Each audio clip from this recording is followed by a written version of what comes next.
My agreement mentions to tidy up and leave a seal envelope with a single dime inside. When I squeezed it, it crumbled effortlessly. This is meant to be my employer pension after 30 years of duty. The one ridiculing me is the current president, James Anderson. As the youthful second-generation president, he made me feel desolation and void. I have no attachment to this corporation anymore. They have changed too much. They no longer appreciate their employees. Understood, I acknowledged as I took the envelope and nodded. I proceeded directly to the systems management room and erased the company's management system data. Within minutes, a commotion arises in the office. The president, looking pale, rushes to me in a panic. "Hey Joseph, what did you do?" I brace myself and face him. Thus commenced my prolonged battle with the second-generation president who wrecked the corporation. My name is Joseph Taylor. I'm 49 years old and have toiled at the same corporation for numerous years. I joined right after high school and I'm the eldest employee here. In an era when job hopping is common, I might be deemed a rarity. I'm in charge of system management and hold a responsible position as a manager. It's challenging, but I cherish this fulfilling job. Recently, my workload has diminished as my juniors have grown more capable. Life has been smooth sailing. "Excuse me, Mr. Taylor, an error has occurred but I can't discern the cause," says my exceptional junior, Chris Johnson. When he queried me, I scrutinized the screen. "This code here is erroneous. It should be like this." "Oh, I understand. As anticipated of you, Mr. Taylor. Thank you so much," Chris says with a bright smile. "Soon I'll be relinquishing system management to you. I'm relying on you." "Oh no, I'm not there yet. What are you talking about? I'll be 50 soon. What will you do when I retire?" "You still have more than 10 years. You're getting ahead of yourself, Mr. Taylor," he says, not yet realizing how swiftly time flies being in his 30s. "But I plan to work hard until my retirement." This is meant to be my employer pension after 30 years of duty, I ponder. The world of systems is progressing rapidly. If I don't keep studying, I'll quickly fall behind. I was content and felt fulfilled working in such a job. Yes, until that incident occurred. It struck abruptly. The president, Robert Anderson, fell ill and had to be hospitalized. There was no prospect of his recovery, so his only son, James, hastily became the second-generation president. James's words during his inaugural address were fervent. "This sudden event has left us all perplexed, but now is the time to unify and grow. Let's change, commencing here and now." To the disheartened employees, his spirited speech felt like a breath of fresh air. James had the charisma that made everyone believe he could effect positive change. I was moved by his speech, and given his experience working in the subsidiary, I expected him to carry on his father's legacy admirably. However, this hope soon shattered. He began his tenure with a focus on cost-cutting and efficiency, starting with staff reductions, sudden organizational reforms, and personnel transfers. The office quickly descended into chaos. The worst treatment was reserved for older, long-serving employees. The president claimed they were hindering the growth of younger staff and started demoting them effectively, reducing their salaries. Talented salespeople were moved to back-office roles, while support staff were pushed into frontline positions where they struggled, encouraging them to resign. Conversely, young employees were given favorable treatment and promoted, regardless of their actual skills. I might have understood if the evaluations had reflected their abilities, but talented young workers lost trust in the company and left. Eventually, only the president's young favorites, who benefited from undeserved perks, remained. Today, another of my trusted colleagues is leaving the company. He was an outstanding salesperson who boosted our revenue. "Thank you for everything, Joseph." "Yeah, but why do you have to leave?" "Who knows, but I'm tired of trying so hard here," he sighed. "Joseph, you're the only one who can manage the systems in this company. You'll be fine. Hang in there." Seeing him force a smile, I felt tears well up and looked down. At least for the last time, I should see him off with a smile. Watching the back of a departing comrade, how many times have I felt this frustration? You'd think this would lead to a strike, but it never happened. Talented people just quietly left, and those remaining were either the hardworking, the resigned, or those who supported President James. I was one of the hardworking ones. I still wanted to cling to this company, to which I owed so much. As for the company's performance, it was visibly declining. It was to be expected, but President James seemed a bit troubled. It's probably just the reaction to the recent organizational reforms, but we'll recover from here. It's like crouching before a jump. I was disgusted when I saw him saying this to his followers. As long as there are people praising him with "as expected of the president," your words are different. He will never realize his mistakes, I sighed. I returned to the system management room where Chris was waiting for me and immediately spoke. Big news, Mr. Taylor. The president is coming to inspect the system management room today. Rumor has it that after personnel changes, he's now targeting the company's fixed costs and considering cost-cutting measures for the system. What should we do, Mr. Taylor? Well, there's not much we can do.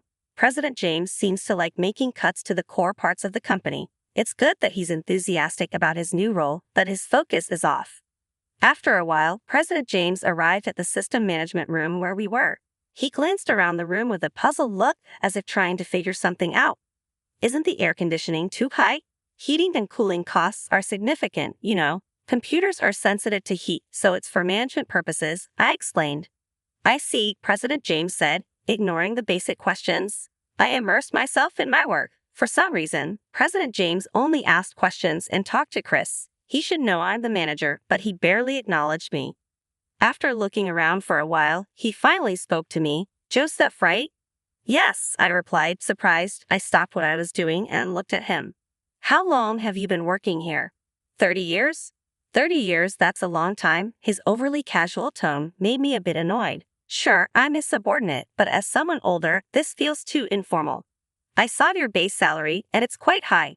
Was it set that way when you were hired? Yes, it was, but now Chris Heater is also managing the system, right? Well, yes, I had a bad feeling about this, but this was my first one-on-one conversation with President James. I saw this as a good opportunity and decided to boldly advise the president.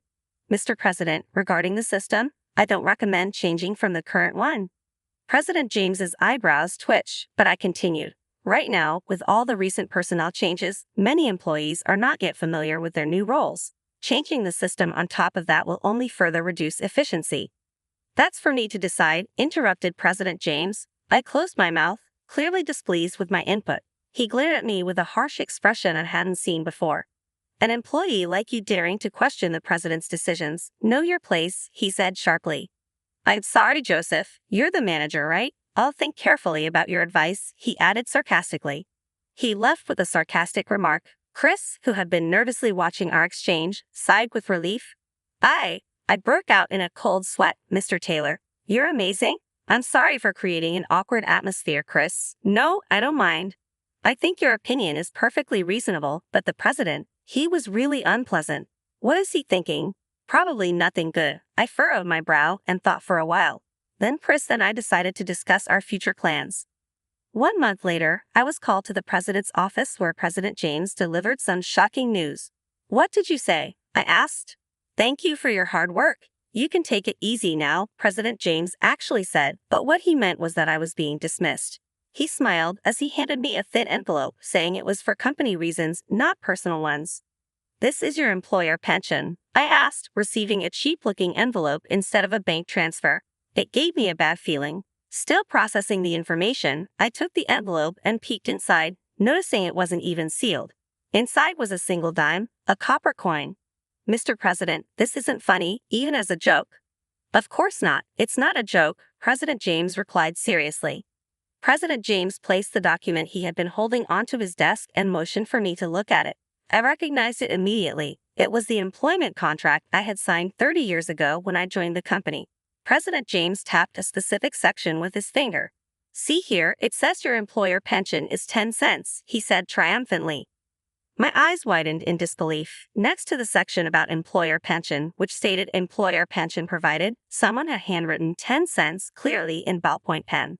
President James traced over it triumphantly. I didn't write this. It was already there. It's an amusing note, isn't it? But you, without a doubt, signed and stamped this contract, didn't you? President James said. I opened my mouth to protest, but President James cut me off.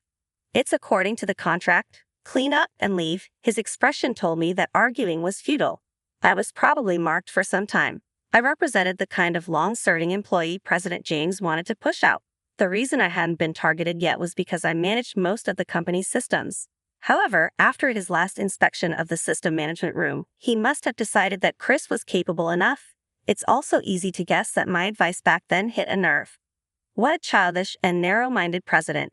A company with a president like this has no future, I thought to myself, recalling the faces of my colleagues who were forced to leave before me. Understood, I smiled and left the president's office. I stuffed the thin envelope into my pants pocket and headed straight to the system management room. There I spoke to Chris, who was waiting. Chris, it's time to execute the plan. So it came to this. All right, I'm ready, Chris nodded. Chris and I sat down at our computers and deleted all the company's management systems. It's hard to build a system, but it can be destroyed in no time. After a while, I gently opened the door to the management room and heard panicked voices from various parts of the office. Hey, I can't send emails or log into the internal system. What's going on? Employees were flustered and unable to do anything. President James, pale and frantic, rushed over to me. Joseph, what did you do? In his panic, he addressed me informally. I faced him calmly and said, I just cleaned up as you asked. I meant your personal belongings. What were you thinking deleting the system? I deleted the system because it was mine. I was just cleaning up what I had lent to the company. I showed him the notice of working conditions. He must not have known about this clause, having only looked at the employment contract. The document clearly stated that the system was on loan for me, that the loan was included in my salary, and that the system would be returned upon my resignation. What is this document? President James asked. It's the notice I received from the company 30 years ago. I'm sure you have a copy on file as well. It's absurd that the entire system becomes unusable because one employee leaves. I wanted to say that what's absurd is offering a single dime as an employer pension, but I held back. If you cancel my dismissal, I'll return both the system and this dime. I handed him the envelope, but President James slapped my hand away. Chris, restore the system immediately, President James shouted. But it will take time, Chris replied. I don't care. Do it as quickly as possible, President James ordered. Yes, Chris said. Following orders, he began working on restoring the system. I exchanged a glance with him and then left the system management room where I had worked for so many years. Quietly, I nurtured a burning resolve against President James. A few days later, while I was relaxing at home, my phone rang. When I looked at the screen, it was the main number from my former company. I answered and heard President James's defeated voice. Joseph, we're in trouble. Chris is struggling to restore the system, and no work is getting done. These past few days, including the weekend, were tough, President James said. President James must have assumed the system would be fixed by now, but it wasn't. The system was still down on the first day back to work. Despite having addressed me informally before, he now humbly sought my help, which almost made me laugh. So, what do you expect me, an outsider, to do? Let us buy the system from you, President James suggested. I listened quietly, thinking about what he said. The irony of the situation wasn't lost on me. After all the years of dedicated work, and after all the changes he'd made to push out older employees like me, here he was asking for my help. I'll think about it, I finally replied, but I have some conditions. President James sounded relieved. Sure, anything, just name your conditions. First, you'll bring back all the employees you demoted or treated unfairly, including the ones who left. Second, you'll apologize publicly for your unfair treatment of loyal, long-serving employees. And third, you'll change the company's rules to ensure everyone is treated fairly, no matter how old they are or how long they've been here. President James didn't say anything for a moment, but then he agreed. Okay, I'll do it. Just please help us fix the system. I could hear how worried he was in his voice. It was different from the way he usually talked. Okay, I'll come back to the office and see how far Chris has got. But remember, this isn't just about fixing the system. It's about making sure everyone trusts each other and shows each other respect. President James agreed again, and he sounded like he really meant it. I get it. Thank you, Joseph. I put the phone down and sighed. I didn't think things would turn out this way, but maybe there was a chance to make things better, to change the company for the better. I went back to the office and found Chris still working hard, trying to fix the system. He looked tired but hopeful. Chris, how's it going? I asked. It's slow, but I think I'm getting there, he said, looking up at me. Good, keep at it, and let's hope President James keeps his word about the changes, I said, trying to sound hopeful. Chris nodded. I hope so too. It's been tough these past few days. I nodded too. Let's get it done, and Chris, thank you for sticking by me through all of this. Chris smiled. No problem, Mr. Taylor. I'm glad to help. As we worked together to fix the system, I couldn't help but think about the future. Maybe, just maybe, there was hope for the company after all. I'll pay $200,000. I couldn't help but laugh at the offer. President James really didn't understand the market value. Are you joking, President? That amount is peanuts for buying that system. Peanuts. Then how much do you want? $1 million. $1 million. His voice cracked, and I was more amused than anything. Even $1 million is a bargain for that system. What are you talking about? That's more than the employer pension. Well, it was just 10 cents. That's not what I meant. Realizing it was time to stop messing with him, I straightened up and addressed President James seriously. President, I'm serious. If you don't buy it for $1 million, you won't get the system, and I won't help Chris either. This is a disaster. Our work is already behind, and if this goes on any longer— A long silence followed. I waited anxiously for his response, but then he said, "Enough. I won't ask for your help. How dare you demand such an outrageous amount, you ungrateful person." He rejected my final offer and hung up. I felt a wave of disappointment. Despite the opportunity, it was clear that he couldn't be trusted with the company.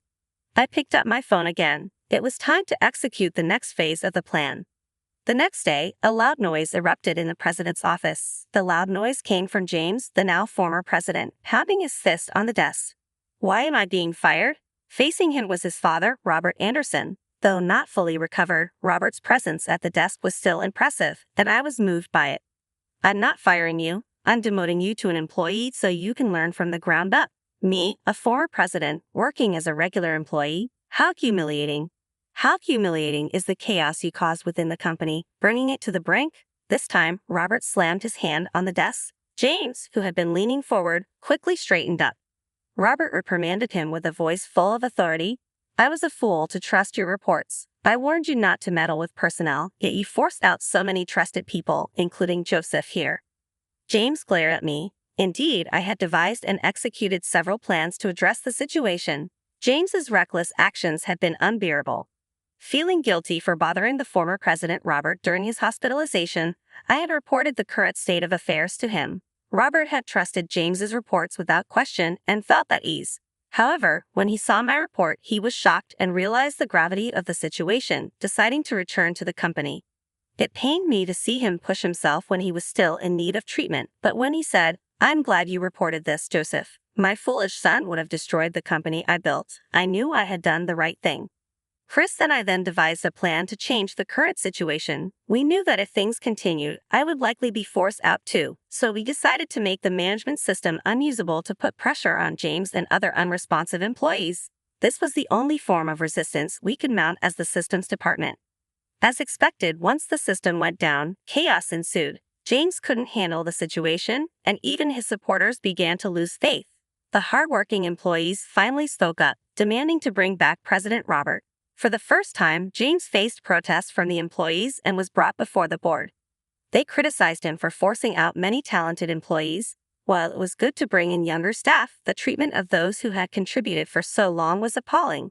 The poor handling of the system trouble within the company was also discussed. The topic of buying my system was brought up.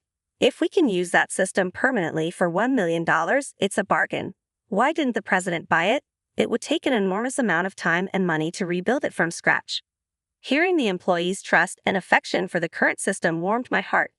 I felt proud that all my hard work in developing the system had paid off. After the board meeting, James was demoted in the president's office. He finally accepted Robert's words with his head down. Prompted, he reluctantly apologized to me. "I'm sorry, Joseph," he muttered.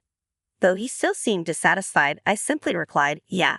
Robert, having witnessed our exchange, spoke to me. "I'm sorry for all the trouble. Will you really come back to this company?" Seeing his anxious expression, I smiled. "Yes, as long as you stand as the president." "Of course. Thank you. Should we go ahead and pay the $1 million for the system, as you suggested?" "That's not necessary. I've already received so much from you," I said. Robert and I laughed together. James watched us with a puzzled look on his face. "I'm glad everything worked out, Mr. Taylor," I said. I was really nervous about how it would turn out. "You went through it a lot, Chris," Robert said to him. "You were stuck working through the weekend. I'm sorry about that." "If it means making the company a better place, I'll give up my weekends anytime," Chris replied. "Besides, all I did was pretend I couldn't fix the system." I was back in the system management room with Chris, the key player in this operation. As a technician who had worked under me for so long, he could have easily fixed the system quickly. His outstanding acting was crucial to resolving this situation. Reflecting on the recent events, Chris remarked with deep emotion, "But James was terrible, wasn't he? offering you a 10-cent employer pension and even faking documents. When he said that, I couldn't help but mutter, actually, there's something you should know. With Chris's curiosity piqued, I decided to share an old story with him, one I had never told anyone before. It was about my younger self and the young president back in the day. I was a recluse during middle and high school. I couldn't fit in at school and had trouble communicating. I shut myself in my room and immersed myself in system development, tinkering with my beloved computer. I created original source codes and built my own systems. Robert, my father's friend, heard about my work. He recognized my abilities and offered me a job as a system manager at his company. For someone like me who had been isolated in my room for years, having someone value my creations meant the world. Moreover, he offered me a salary well above average for a high school graduate. Even though I was out of touch with the world, I knew that the amount he was offering was unusually high. I told him I couldn't accept that much, but Robert shook his head. This is so cheap. Our company is just starting, and this is all we can afford now, but we will increase it with raises. This system is that valuable. But I can't. I hesitated. In a moment of childish impulsiveness, I grabbed the employment contract and scribbled on it with a ballpoint pen. Next to the phrase employer pension provided, I wrote 10 cents. Robert's eyes widened. 10 cents? 10 cents is fine. I'm getting paid so much each month that it feels wrong to take more when I leave. Then, let's consider this system a loan to the company. I'll put that in the terms of your employment and I'll give you a document to that effect later. And when you leave, you can take the system back, but we'll buy it from you immediately. Then, that would be the employer pension, wouldn't it? Oh, you caught that. You really are smart. His hearty laugh was a relief to me, and started working there. It was then that I decided to follow him for the rest of my life. He was the benefactor who brought me back into the sunlight. After I finished telling this story, Chris took a deep breath. So that's what happened with you and the president. Yeah, but I never expected that contract to resurface because of James. Speaking of James, he left the company shortly after that as a former president, he couldn't bear to work as a regular employee. He started his own company with a friend, but Robert mentioned that they were struggling financially and that their prospects didn't look good. Even after fully recovering and returning, Robert faced many challenges. I hoped James wouldn't cause his father any more trouble. I have to follow the example of the lion and throw him into the valley, Robert muttered sternly. Seeing his determined look, I felt that even if James ever asked for help, he wouldn't get it. After all, he had chosen to leave the company first. With the former president back, the company was starting to regain its former energy. Chris and I worked hard to develop a more user-friendly system to make up for the lost time. One day, I was called to the president's office and received surprising news. What? You want me to become an executive? Yes, after everything that happened, I realize you are my right-hand man. I want you to eventually become an executive vice president. I hope you'll work by my side from now on. Executive vice president. I felt a surge of responsibility and my body tensed up. Becoming an executive means being involved in the entire company's management. As an executive vice president, I'd be the president's right-hand man. Is it really okay for someone like me to take on such a role? Robert seemed to sense my anxiety. With the same gentle eyes as always, he spoke to me. The next generation is ready, isn't it? Yes, I'm sure Chris can handle it. Then, there's no problem. Let's start preparing for the shareholders' meeting. We'll also need to get the executive appointment contract ready. At the mention of that word, Robert and I exchanged glances and chuckled. Make sure you don't write 10 cents on this one. Oh, come on. I won't. We laughed together, filling the room with warmth. As an executive, could I bring back the colleagues who left with sad faces? With that thought, I left the president's office feeling hopeful. I was truly glad I stood up for this company back then. This company is the place that helped me escape my reclusive life and made me smile under the blue sky again. The contract is just a piece of paper, but through that single piece of paper, people are connected. Not just people, but also through time to my future self, feeling a new breeze within me. I am